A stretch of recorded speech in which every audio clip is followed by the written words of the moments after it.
依家要講嘅係白話文閱讀理解系列 Lesson One。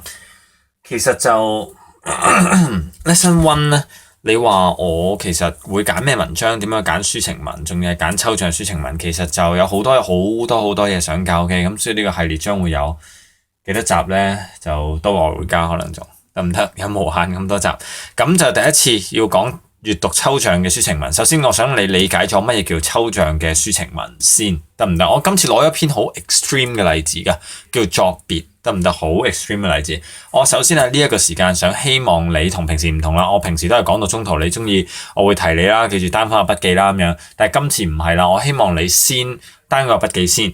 跟住睇咗後邊作別嘅一篇文章先，得唔得 ？OK， 咁送俾你嘅一個人工嘅暫停掣啊，喺你嗰個 mon 嘅左下方，得唔得？呢個位 OK， 應該會揾到一個暫停掣，幫我 down 咗佢睇一篇文章先。如果唔係，你淨係睇我講書咧，完全唔知道我講緊乜嘢嘅，得唔得 ？OK， 先撳咗暫停先，俾時間你係睇嗰個課文先，得唔得？OK， 都交得好真下啦啲戲 OK 嗱，好似啱定咗格咁嗱，我當你睇咗咯，得唔得 OK？ 當你睇咗啦，咁抽象嘅抒情文，其實嚟講咧，我今次揀嗰個嘅題材咧係比較 extreme 一啲嘅。你話如果真係 DSE 有冇咁 extreme 咧？冇咁 extreme 嘅，因為佢抽象到啱啱撳咗暫停嘅時間，我 suppose 你睇咗啦，係你完全唔知講乜㗎，真係或者知道一半，都起碼有40%。唔知道講乜嘢，得唔得？係好正常嘅。就係 extreme， 我會教你一啲處理方法。如果佢你都睇得明嘅話咧，一般嘅抒情文你應該冇問題嘅，得唔得 ？OK， 咁我先講抒情文一般嘅特色先。其實今堂點都要講快少少，因為其實個 notes 你見到今次都比較多啲，有8版嘅，得唔得？咁我會盡量快少少啦。第一樣嘢，抒情文我哋揾到嘅特色係佢好抽象嘅，得唔得？好抽象，例如佢一時又講下清風。唔係唱歌嘅嘛，一時又講下又放歌，例如講越似唱歌嘅話，一時又係講緊樹咁樣，一時又突然間落一場春雨咁，譬如得唔得？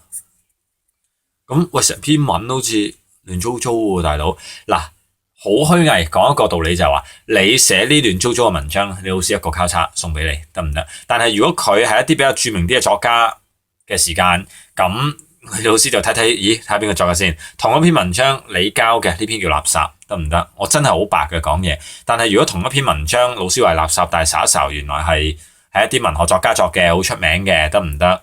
嚟自中國嘅咁樣，咁你老師就會話，點同咧？係一篇好文章嚟嘅，得唔得？真係好虛偽。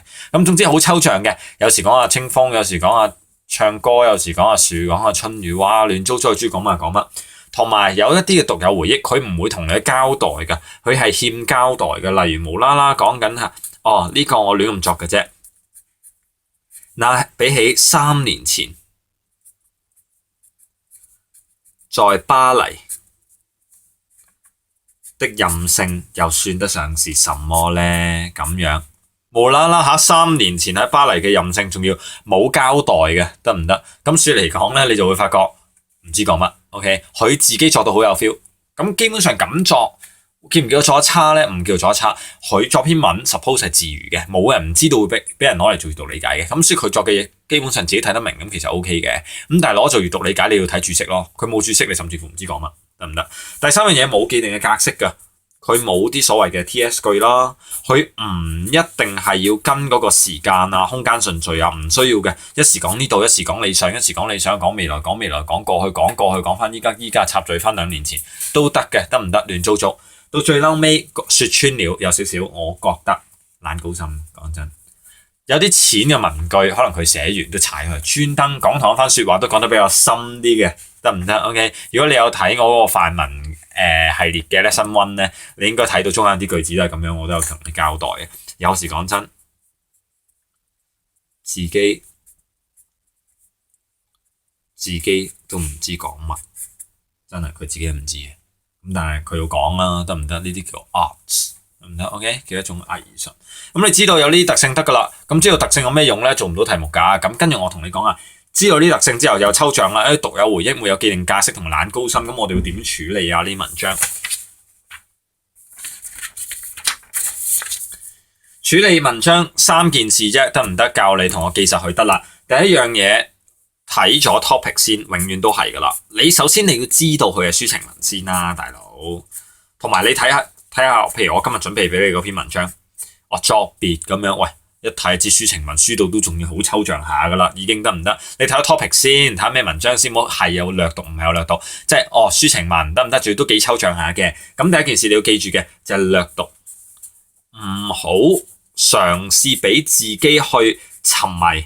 去思考某一啲個別嘅字眼，例如某一個半個個別嘅字眼，你唔明講乜，你由得你自己唔明講乜，得唔得？我叫你第一次睇文章嘅時候，唔係做緊題目，做題目去問你，你想睇唔明都唔得啦，焗住睇啦。第一次掃一次篇文章嘅時候咧，做翻個略讀，得唔得？真係跳住嚟睇，某一個字唔明嘅唔好睇咯，得唔得？咁但係沿途略讀，咁點為之略咧？邊啲睇邊啲唔睇咧？沿途掃字嘅時候揾一啲 adjective 啦。嚟講係愛嚟透視一啲作者嘅心情嘅，得唔得？同心情有關嘅字眼，我陣間同你一齊揾。因為最緊要抒情文，你要知道佢嘅心境，你知道佢嘅心境嗰陣時係 positive、negative 啊，係恐懼啊，還是係擔心啊，還是係無奈啊？點樣嘅心情？有啲嘢會透視到嘅，見到嗰啲字眼咧，沿途圈起佢得唔得？幫我用一個叫圈起佢得唔得？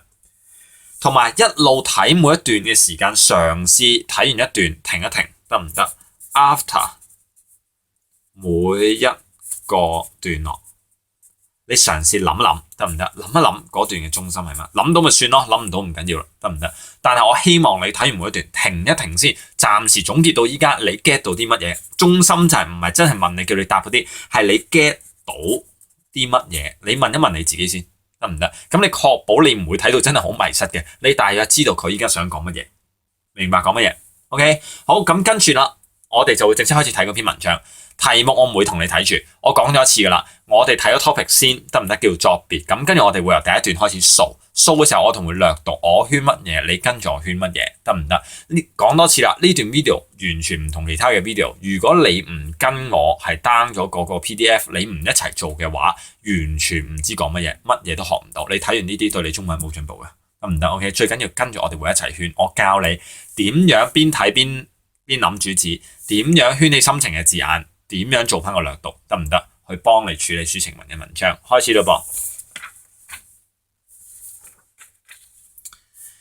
OK， 作別好嚟啦。山啊，開波講個山啦嘅形象應該係好暗淡啦，咁有啲清風啦，咁有啲消逝啦 ，negative 啲嘅字眼啦，亂石間有啲小路，咁啊雨後歌唱呢啲要留意啦。點解？因為雨冇理由識歌唱 OK。藍色不可解老歌即係啲 blues 啊，得唔得？比較幽怨少少啦，悲凄地啜泣啦，係咁啜泣啦，呢啲全部 negative 嘅 structure 嚟噶啦，空虛啦。詩人呢個係我寫俾你最後一封信，點解咧？因為呢篇文章叫作別，咁所以嚟講，你知道佢同邊個作別咧？有一條友 suppose 叫 Mr. 詩人，佢依家要同阿詩人先生咧就係作別，得唔得？詩人係邊個？未登場嘅。睇完第一段，我哋停一停，知道咩事先？依家作者係一啲類似 outdoor 嘅環境 ，outdoor 見到暗淡啦、消逝啦，唱緊啲好 sad 嘅歌啦、啜泣啦、荊棘啦、空虛啦等等。於是佢話：詩人 I'm going to say goodbye， 得唔得 ？OK， 咁換之佢喺 outdoor 個心情指數咧係負數，得唔得 ？OK， 咁作別嚟講係負數，正常嘅。我哋依家幾個問題問自己：第一，邊個係詩人？第二，點解要絕交？得唔得？最後一封信真係絕交，點解要絕交咧 ？OK， 他會唔會有答案？唔能夠把握到嘅，我哋要放棄，真係啦，要 give up，得唔得？要 say goodbye 啦，得唔得？佢放棄嘅係乜嘢咧？睇到喎，係詩、自然同埋七彩斑斕嘅情意。講真，七彩斑斕嘅情意完全唔知講乜，得唔得？詩都唔係好知講乜噶啦，知係知自然嘅啫，即係換言之係 outdoor 啦，上高都叫聯繫到嘅嘢，解得通嘅嘢，去到同一啲 outdoor 嘅嘢啦。同一啲充滿詩意啊、七彩斑斕嘅情要 say goodbye 得唔得？好，咁啊有喺度放歌啦，咁然之後喺度畫嘢啦，有啲蘆葦啦咁樣，咁有啲夕陽啦，喺泥土嗰度揾啲舊夢啊，舊夢而已得唔得？你完全係睇到個問號，唔好理佢，得唔得 ？OK， 舊夢咁然之後啦，否認那次坐喺那次邊次又冇講，得唔得？一啲獨有回憶全部揾到晒特性出嚟，蒲公英種子得唔得？咁咁然之後又唔知有小樹林咁樣咩奧菲利亞式嘅瘋狂，你明咗你真係瘋狂得唔得？完全唔知講乜嘢，全部都要放棄嘅。你見到全部有個共通點都係乜嘢啦 ？Outdoor 啊，你開始聯想到詩人一定同 Outdoor 呢單嘢有關嘅，得唔得？冚唪唥 Outdoor，那些就係呢啲 1 2 3 4 5 6 7得唔得 ？OK， 全部係佢要放棄嘅 Outdoor。OK， 再繼續睇下深谷啊、三角洲啊、小港口得唔得？咁然之後咧，要將呢啲古典全部藏於心裏邊啦，即係將呢啲嘢擺喺個心度，擺喺個心度咪即係 say goodbye 咯。成日都話，喂，兩個人唔使一齊㗎，最緊要咧就要記住對方，擺喺個心度，即係 say goodbye。你知道開始詩人原來係同 outdoor 嘅嘢有關，換言之，詩人你大約可以理解為一啲 outdoor 嘅生活，或者以前過住呢啲生活嘅以前嘅作者得唔得 ？OK， 個問題就係點解要 say goodbye 咧？多少年來啦，佢就話啦，潮汕嘅鄉下，邊個潮汕鄉下？我成日叫你唔好執着個字，例如你呢個潮汕啲鄉下，你可以揾翻上高邊一得咧？潮汕嘅鄉下揾嚟揾去揾唔到，你唔好理啦，得唔得？總之疲倦，去疲倦咪即係作者疲倦，你當係作者疲倦得唔得 ？OK， 然之後風塵嘅面上得唔得 ？OK， 磨損咗趕路嘅豪情，豪情被磨損咗。曾經迷戀過，又係 outdoor 嘅嘢，即係依家已經唔迷戀，得唔得？亦都曾經又治療咗創傷，受咗傷，得唔得 ？OK， 取暖即係佢覺得空虛，覺得寂寞，覺得凍，所以要取暖，要靠嗰啲野獸嘅足印識別唯一嘅方向，即係佢直頭 lost 咗自己，分辨唔到方向。OK， 咁說嚟講，我已經疲倦啦，好疲倦啦，好疲倦啦，得唔得？佢想 say goodbye， 跟住去邊度呢？我哋推測完全正確啦。佢要歸隱嘅係歸隱去 indoor 嘅位置，翻書房，換之佢要告別過住 outdoor 生活嘅自己，翻去 indoor， 因為佢已經 very tired。我哋到依家為止知道呢條友係喺郊外，可能唔使撈啦，屋企有錢啩，我唔知啦。OK， 咁總之係唔需要有咩正職嘅。OK， 咁喺 outdoor 或者出外做嘢啦，工作假期我唔知佢點樣啦。總之 outdoor 過咗好耐嘅生活，到佢過到厭啦，依家要翻去呢一個嘅書房當中。下低啦。我怎麼能流浪下去？嗱，你見到呢一度個頭咧，你知道呢一段應該充滿住一啲心理描寫嘅。我怎麼能流浪下去？呢個問題問邊個咧？係問自己嘅，即係成段應該 suppose 就唔係全部都一半係同自己講嘢噶啦。詩人啊，我仲怎麼能咁樣咧？得唔得？有好多問題啦，得唔得 ？OK， 武士嘅幻夢，南北朝咩弟子，我唔知講乜嘢啦。冰火海咁，你當我膚淺得唔得 ？OK， 又講翻呢個字啦，講翻我中文阿 Sir 啦，成日都話我膚淺 ，OK， 好膚淺嘅，我哋唔明呢講乜，唔使睇啦。總之我知道佢迷失嘅方向，好多問號，好迷失，跟住再嚟問號，得唔得？好多嘅疑惑。得唔得？好多係疑惑。2年喺愛荷華城嘅生活咧就要結束啦，得唔得？個地點原來愛荷華城要告別呢個地方，得唔得 ？OK， 咁然之後嚟講咧就係臨走嘅時間咧就會見到係一個咁樣嘅夏季，咁樣嘅夏季嚟講咧又會見到好多欣欣向榮嘅嘢，咦？有 positive 咯，得唔得？樹有滿城咯，幾多欣欣向榮嗰啲樹，得唔得？有蒲公英，又唔知金黃。就喺度逐漸消融咯，去到5月咯，咁然之後有啲花朵啦，到處飄零啦，好似幾正咁樣啦。咁然之後嚟講咧，有啲係煙通啦咁樣，咁我唔知講乜嘢啊。阿鬱金香又開了啦，得唔得？睇落去有少少 positive 嘅感覺。點解會咁講咧？因為作者感覺自己係一個逃避嘅，得唔得？佢決心要告別噶啦，但係佢覺得自己係一個逃避嘅人，即係咩意思咧？佢要走。決定咗要走，又覺得自己逃避，即係話俾你聽佢不捨咯。我覺得我唔應該再去踢波噶啦，我要翻屋企溫書。但係到我離開球場，我覺得自己係一個逃避嘅人啊，得唔得？即係佢唔想繼續踢咯，咁簡單。OK， 咁然之後不久以前咁點樣？咁又有啲飛鳥，又有啲松鼠，得唔得？然之後有一個諷刺。OK， 究竟能唔能夠為自己找到宣泄情緒嘅道路咧？亦都係同之前嘅文章內容一樣，係好 lost 嘅。佢覺得為咗自己嘅前路，佢都有啲覺得 unsure， 覺得究竟走好定唔走好，佢都唔係好知道。喂，咁最嬲尾，講清楚啦，你究竟想走定唔走㗎？最嬲尾，事實上已經好厭倦於思維啊，未知走唔走啊？但係感覺到彩虹無聊同多餘啦，彩虹 outdoor 嗰一批㗎嚇，outdoor 嗰派嘅得唔得？無聊多餘，春雨又係 outdoor 嘅沉悶啊喧鬧，得唔得？掌握唔到啲鳥兒嗰個感情啦，得唔得 ？OK， 咁然之後早期迷戀全部蕩然啦 ，OK， 最嬲尾重新一次立場，詩人 goodbye， 得唔得 ？OK， 最嬲尾佢決定係要離開，掂唔掂當？好，咁所以你睇一次由頭到尾我圈咗嘅嘢，完咗每一段之後，話俾自己聽你明咗啲乜嘢，同埋爭啲乜嘢係未明嘅，得唔得？到你睇落去嘅時候，你有個方向，你想揾你想知道嘅答案。如果佢呢篇文章真係 make sense 嘅話，嗰啲不解嘅謎團應該會逐一咁樣去解釋到出嚟嘅，好似而家咁。成個故事講乜嘢？有一條友去 outdoor 嘅環境玩咗好耐，玩到厭啦，想翻屋企。翻屋企嘅時間，因為佢覺得好疲倦啦，對於 outdoor 環境。但係望翻轉頭有少少唔係好捨得，死佢都唔 sure 究竟走好定唔走好。到最嬲尾決定好啦，搏一搏啦，走啦，得唔得？就係咁樣，就係呢篇文章嘅內容。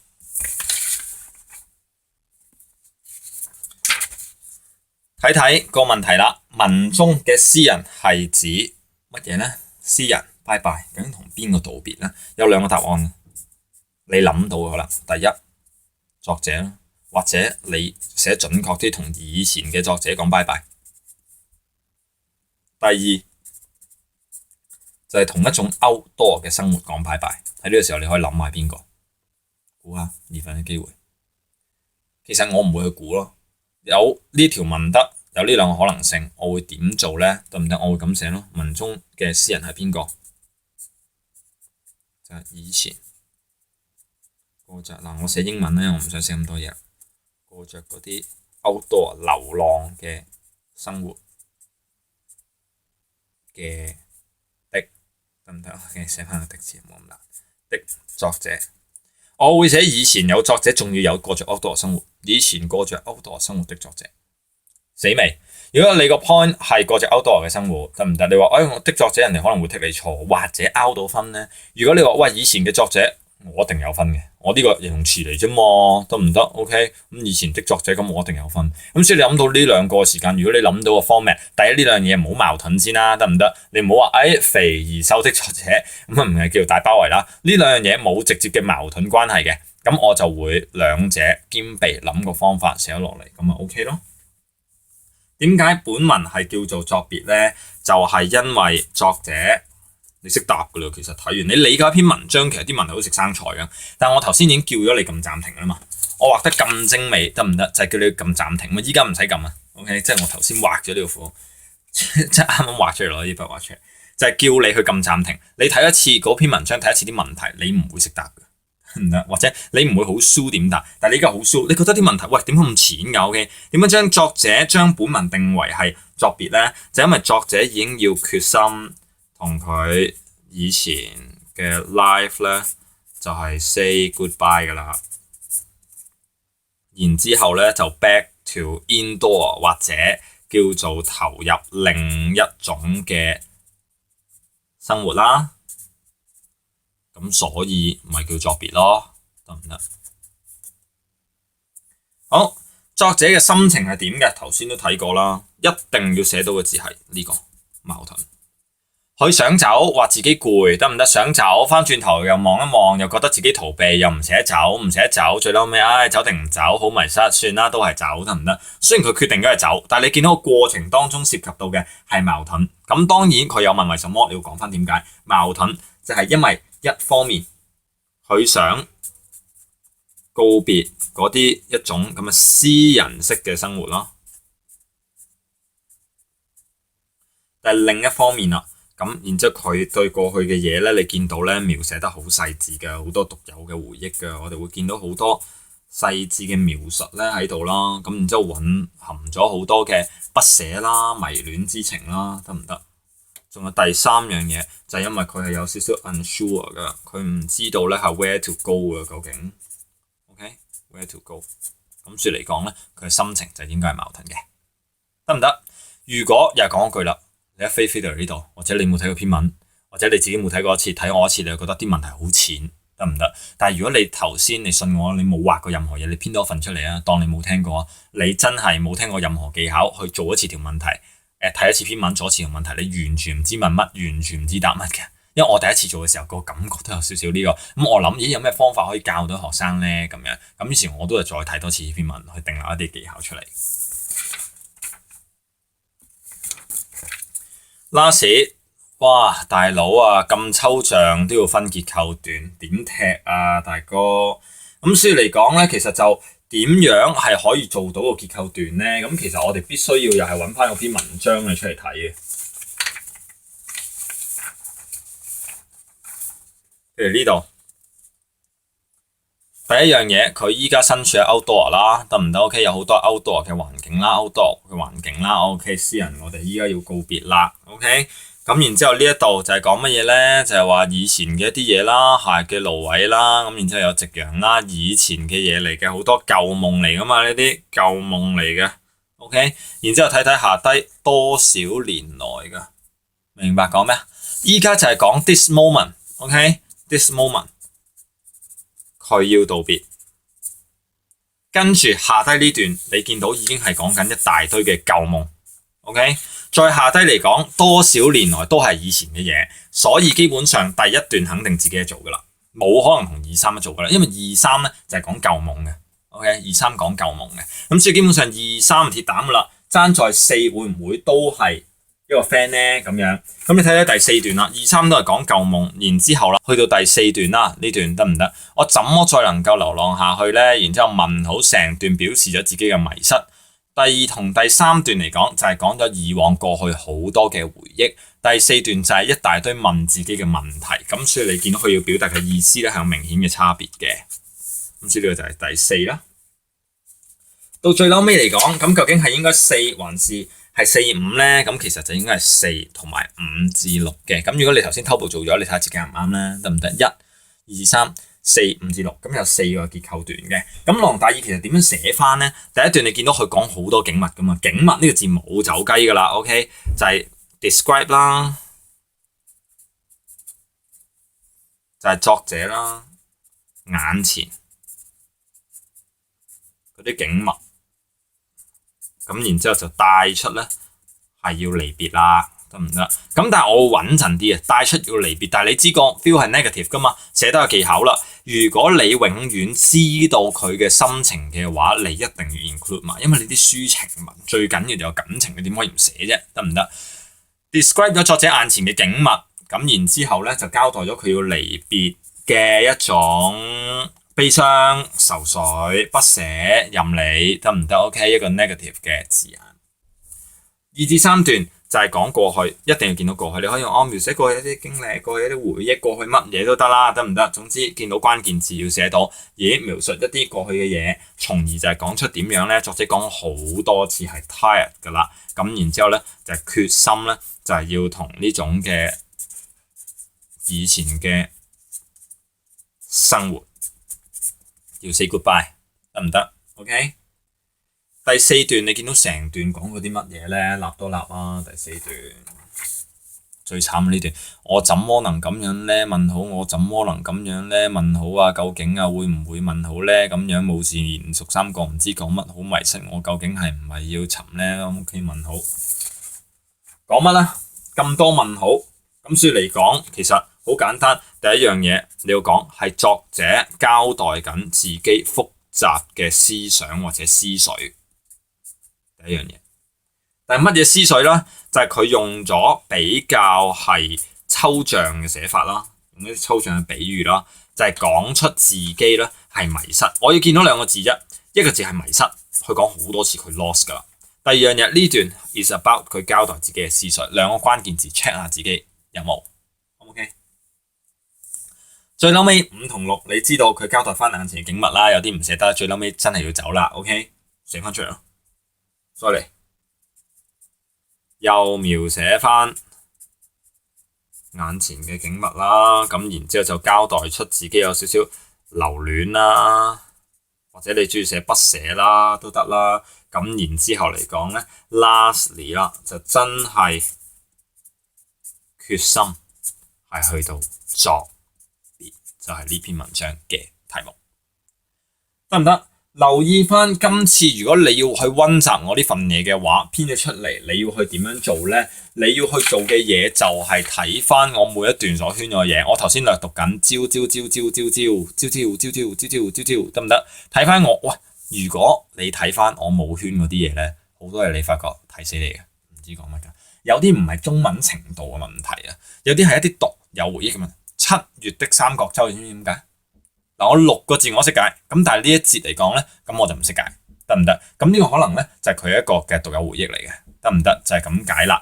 咁所以嚟講就係咁多嘢，得唔得？咁所以嚟講溫翻嘅時間就數一次，然之後就睇翻呢啲技巧，唔好沉迷個別嘅字眼。我哋要做嘅係略讀，得唔得 ？OK， 咁啊睇翻呢個問題，睇翻呢個答案，然之後就溫翻今日技巧，就幫你 handle 咗抒情嘅題目。哎呀，震咗，拜拜。